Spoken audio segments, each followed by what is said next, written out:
Good morning students. Today we are here again with the remaining part of the 14th chapter data handling. हमारा next topic है वो है constructing bar graph, यानी bar graph हम कैसे बनाते हैं। सबसे पहले देखिए we use many types of, हमारे जो है बहुत सारे ग्राफ होते हैं, bar graph, frequency graph, polygon, histogram और पाई चार्ट। अभी हम बात करेंगे बार ग्राफ की। बार ग्राफ क्या होता है?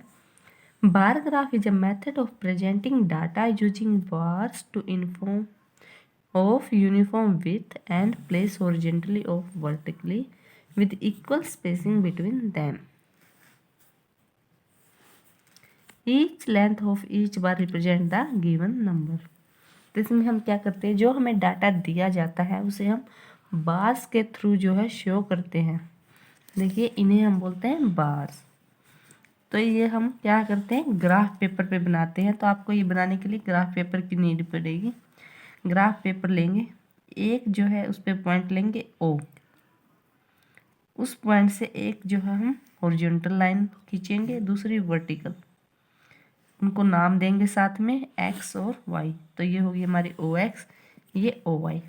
फिर जो भी हम क्या करते हैं, हमें जो है इंफॉर्मेशन दी गई है, देखिए इसमें क्या दिया गया, क्लासेस दी गई है और उनके नंबर ऑफ स्टूडेंट्स दिए गए हैं। इन्हें हमें शो कर रहे हैं किसकी हेल्प से, बार ग्राफ की हेल्प से। तो ये टेबल देखेंगे, पहले देखिए कौन कौन सी क्लासेस है, कितनी क्लासेस है, 1 2 3 4 5। तो पहले हम जो है बार ग्राफ पेपर लेंगे, उस पर एक वर्टिकल लाइन लिखेंगे और एक हॉरिजॉन्टल। ये होगी हमारी एक्स, ये ओ और यहाँ पे वाई। तो जो भी हम न्यूमेरिक डाटा शो करेंगे, यानी जो नंबर शो करते हैं वो हम हमेशा करते हैं वर्टिकल लाइन पे, यानी जो स्टैंडिंग लाइन होती है उसको वर्टिकल लाइन बोलते हैं, उस पे शो करते हैं। और जितना भी जो हमारा नॉन न्यूमेरिक डाटा है उसको हम शो करते हैं हॉरिजॉन्टल लाइन पे, यानी कि ओ एक्स पे, स्लीपिंग लाइन पे। तो पहले देखिए जो हमारे, अब हम देखेंगे हमारे डाटा जो है वो कैसा है, 80 है, 60 है, 80, 75 है, 70 है।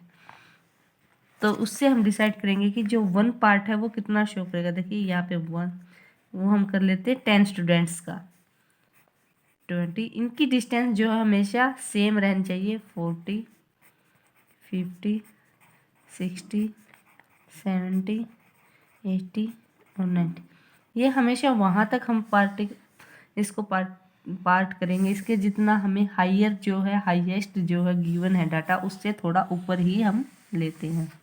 और इसी तरह से जो हम क्लासेस का कर लेंगे, देखिए यहाँ पे क्लास 5 से शुरू है, 5th, क्लास 6th, ये भी जो है इक्वी डिस्टेंस होगा, क्लास 7th, क्लास 8th और क्लास 9th।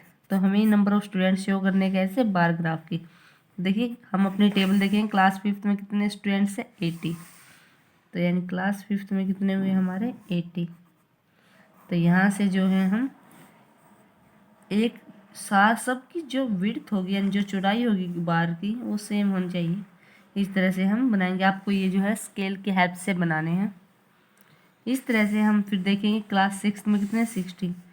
तो 60 है, तो देखिए इक्विडेंस पे यहाँ पे हम जो है 60 वाली जो है वो लाइन जो है ड्रॉ करेंगे, बार ड्रॉ करेंगे। तो क्लास में कितने थे हमारे, 60 स्टूडेंट, इसमें 80 थे। क्लास 7th में फिर 80 है, और 75 जब हम शो करेंगे तो 70 और 80 के जो है मिडिल में करेंगे, ये हमारा शो करेगा 75 को। तो क्लास 8th में 75 और क्लास 9th में कितने हमारे, 70। तो इस तरह से हम क्या बनाते हैं, ये बार्स बनाते हैं। इस तरह से हम क्या बनाते हैं, ये इसको हम बोलते हैं बार ग्राफ। तो जब भी हमें एक डाटा दिया जाता है, एक टेबल दी जाती है जिसमें एक साइड में हमारी नॉन न्यूमेरिक वैल्यू होती है और एक साइड में न्यूमेरिक वैल्यू होती है, तो उनको हम जो है इजीली शो करते हैं, किसकी हेल्प से, उस डाटा को ऑर्गेनाइज करते हैं ताकि हमें इंफॉर्मेशन जो है मिल जाए अच्छे से। तो उसको तब हम बार ग्राफ का यूज़ करते हैं। और आप हमेशा ग्राफ पे जो है स्केल लिखेंगे ऊपर कि आपने 1 सेंटीमीटर जो है वो गैप जो है वो कितने का लिया है। उसमें हमने 10 का लिया था, आप देखिए इसमें जो 1 सेंटीमीटर का गैप है वो कितने का, 50 बाइक्स का है, 50, 100। तो जिस तरह से हम ये लेते हैं ना, वो हमें इस पर शो करना होता है, इसको हम बोलते हैं स्केल कितना। तो जैसे इस जब ये क्वेश्चन किया था, इसका हमारा स्केल होता था, हम लिखेंगे स्केल कितना, यानी 1 जो पार्ट है 1 सेंटीमीटर वो किसके इक्वल है 10 स्टूडेंट्स के। देखिए 0 से सीधा 10 पे गए ना, फिर 10 का गैप दिया, तो इसी को हम बोलते हैं स्केल। तो आप जब एग्जाम्पल्स देखेंगे तो हर उसमें देखेंगे कि आपको स्केल दिया गया है अलग अलग। तो इस तरह से हमें एक टेबल दी जाती है, उसी टेबल के अकॉर्डिंग जो है हम फिर अपना जो है स्केल और ये बनाते हैं। हमेशा ही जो नॉन न्यूमेरिक वैल्यू होती है वो हम जो है हॉरिजॉन्टल लाइन पे लेंगे, और जो न्यूमेरिक वैल्यू होती है नीचे वाली ये हम हमेशा शो करते हैं वर्टिकल लाइन पे। देखिए ऊपर ईयर दी गए, ईयर हमने हॉरिजॉन्टली शो किए और ये वर्टिकली। इसी तरह से आप ये क्वेश्चन करेंगे। फिर आती है हमारी रीडिंग है बार ग्राफ की। बार ग्राफ को हम रीड कैसे करते हैं, तो देखिए आपको यहाँ एक बार ग्राफ दिया गया और ये क्या शो कर रहा है नंबर ऑफ स्टूडेंट्स। एक जो वर्टिकल पे ये नंबर ऑफ स्टूडेंट्स शो कर रहा है और इसमें year. Bar graph given blue represent the data regarding the number of students study in class 7th during, यानी ये जो डाटा है ये 7th क्लास के स्टूडेंट्स का है कि 2006 से लेके 2011 तक इस क्लास में कितने बच्चे आए हैं हर साल आर्मी स्कूल में। तो देखिए, तो इसके बेसिस पे आपको नीचे कुछ क्वेश्चन दिए जाते हैं जिनके आपको आंसर करने होते हैं। देखिए फर्स्ट क्वेश्चन है what information is given by the bar graph. क्या इंफॉर्मेशन दी जाती है, the bar graph give us the information about the class 7 student of army public school Delhi during the year 2006 to 2011। यानी ये बार ग्राफ हमें क्या information दे रहा कि class army public school में जो क्लास 7th है उसके स्टूडेंट्स कितने हुए हैं 2006 से 2011 तक। Second question state the year या फिर years in which admission in 7th class 7th was minimum, यानी किस साल सबसे कम एडमिशन हुए। तो देखिए 2006 में कितने हुए 40, 7 में इनके मिडिल में आ रहा है यानी कि कितना होगा 20 का गैप है तो 50, 8 में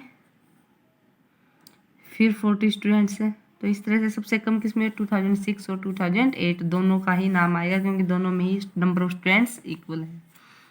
फिर आता है state the year in which admission of class 7th was में, सबसे ज़्यादा किसमें जिसका ग्राफ जो सबसे हाई होगा। देखिए 2011 में कितने हुए हैं 90, और इसके बाद देखिए 9 में कितने हुए थे 18। तो सबसे ज़्यादा स्टूडेंट्स कब एडमिशन लिया उन्होंने 2011 में। What is the mean of admission in the 7। अब हमें इनका मीन फाइंड आउट करना, और मीन क्या होता है एवरेज, यानी हम सब जो हर साल के लिए 40, 50, 40, 80, 60 और 90 इन सबको ऐड करेंगे। जैसे हम मीन निकालते हैं sum of observation and number of observation, यानी इन सबको ऐड करके 1 2 3 4 5 6 ईयर का है तो 6 से डिवाइड करेंगे, हमारा जो एवरेज है वो जो मीन है इस तरह से वो आ जाएगा। तो स्टूडेंट्स अब हम क्वेश्चन करेंगे 14.2 के। देखिए इसके जो फर्स्ट 4 क्वेश्चन है उसमें आपको बार रीडिंग करनी है, 3 क्वेश्चन है, तो कल आप जो है इसके फर्स्ट 3 क्वेश्चन करेंगे और इस तरह से आप करेंगे तो देखेंगे जो रिमेनिंग पार्ट है उनमें आपको जो है बार ग्राफ बनाना है। तो आप बार ग्राफ बनाएंगे स्केल की हेल्प से, बार जो है ग्राफ पेपर में बनाएंगे और ऊपर स्केल भी लिखेंगे कि आपने कितना लिया है। And the remaining part of this chapter we will discuss in our next video.